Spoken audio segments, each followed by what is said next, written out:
Sizlarda ahvol qanaqa? Bizda ahvol yaxshi emas. Ayollar o'z vazifasini, erkaklar o'z vazifasini unutib qo'ydi. Shunaqa. Sizlarda ahvol qanaqa? Bizda ahvol yomon emas. Yaxshi. Biroz qiynalib turibmiz. Bizda ahvol yaxshi, yomon emas. Opam paxta dalasida, otam esa urushdalar. Biz onam bilan qora qozonni qaynatib turibmiz. Sizlarda jadidlar bormi? Xalq uyg'otuvchilar. Jadid?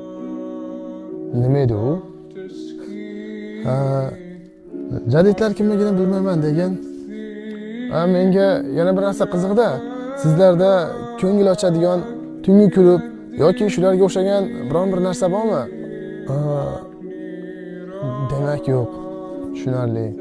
Sendan oxirgi savolim. Sizlarda ahillik qanaqa? Xalq ahilligi. Bizda xalq ahilligi boshqacha. Kimning boshiga ish tushsa, faqat tomoshabin bo'lib qarab turamiz.